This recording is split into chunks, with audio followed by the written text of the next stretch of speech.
बेचारा साक्षी है जिनकी महिमा का, सूर्य चंद्र खगोल भूगोल, कलम आज उनकी जय बोले। ये तो नहीं बदलेगा।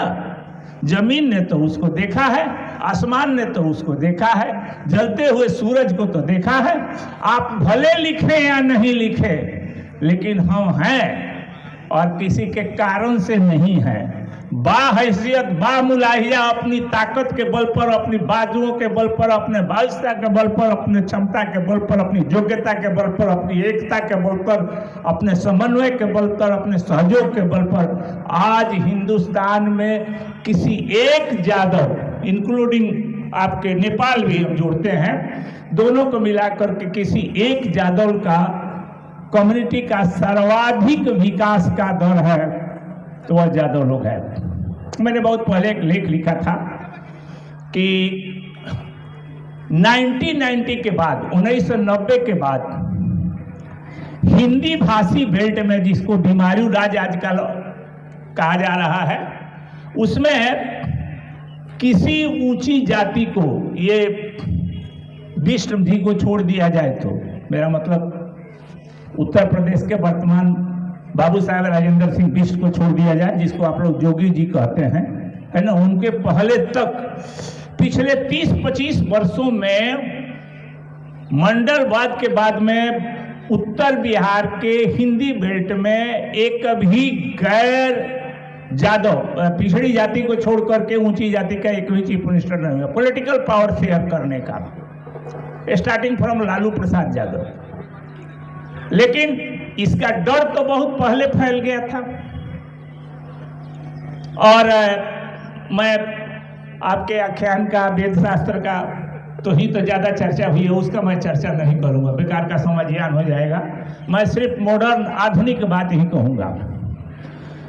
प्रथम विश्व युद्ध के बाद, फर्स्ट वर्ल्ड वॉर के बाद, इस देश के अंतर्गत और खास करके बिहार में 3 जातियों ने तय किया कि अब हम एकजुट होंगे। और एकजुट इसलिए होंगे कि हमारी संख्या ज्यादा है, हम कृषि पर हैं, हम पशुपालन करते हैं और बहुत हद तक ले इसका विनिमय भी करते हैं, और हम इसका सबसे ज्यादा राजनीतिक रूप से हमारा रिप्रेजेंटेशन नहीं है। राजपूत और भूमिहार का दोनों मिलाकर के आज के दिन के अंतर्गत जो डाटा निकला है, ब्राह्मण और कास्ट भी जोड़ दीजिए 1 पॉइंट से तक, तो उस सब का डाटा का पॉइंट एक साथ है, परसेंटेज पॉपुलेशन बिहार का जो अभी डाटा आया वह लगभग उतना ही है जितना अकेले यादव का है। याद रखिए 14 है, हम 13.6 है, लगभग बराबर। 4 जातियों का जितना डाटा, अकेले एक जाति का डाटा उतना ही है। तो उस वक्त जब श्री बाबू का मंत्रिमंडल बना प्रोविंशियल ऑटोनॉमी एक्ट के तहत 1935 में, तो सवाल उठा कि भाई आप रिप्रेजेंटेशन का कास्ट आधार मानिएगा, समाज का आधार मानिएगा? तो उन्होंने कहा कि नहीं, अभी इन लोगों में उतना ताकत नहीं है कि हम लोग जो है सो सरकार में प्रोविंशियल मिनिस्ट्री में शामिल करें। उस गवर्नमेंट में अपने यहाँ के जगलाल चौधरी शेड्यूल कास्ट के थे, वो शामिल थे, कोई यादव शामिल नहीं था। तो बिहार के 3 अति पिछड़ी जातियों के लोगों ने एक संगठन बनाया। आरा जिला, शाहबाद जिला में वो संगठन बना, और उस संगठन का नाम था त्रिवेणी संघ। क्या नाम था?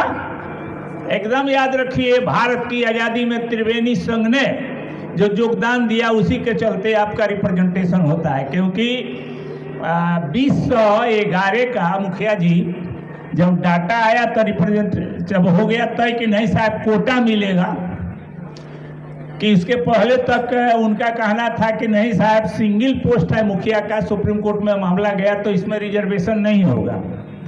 इस पर वो लोग जो है सो थोड़ी ही आबादी होती थी तो सब माल मार लेते थे। तो बाद में तय हो गया नीतीश के राज में कि नहीं साहब मुखिया और जनप्रतिनिधियों के पद पर भी आरक्षण होगा। तो आरक्षण हुआ। तो आरक्षण हुआ तो जितना भी बिहार के अंतर्गत लोकल सेल्फ गवर्नमेंट का पोस्ट था उसका डाटा निकला कि किसी एक जात में सर्वाधिक सबसे ज्यादा मुखिया, सरपंच, पंचायत, बीडीसी जीता तो यादव था।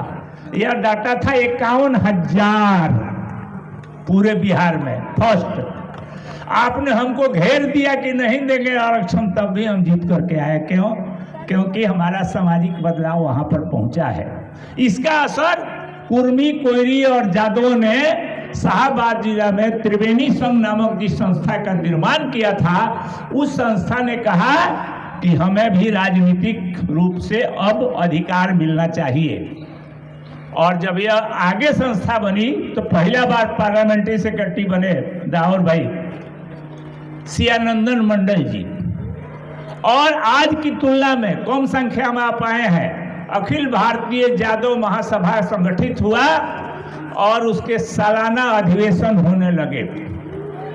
और इस साल 24-25 साल में छपरा में देश के जादवों का ऑल इंडिया कॉन्फ्रेंस हुआ था, जहां पर हम लोग अभी हॉस्टल बना रहे हैं सलेमपुर में।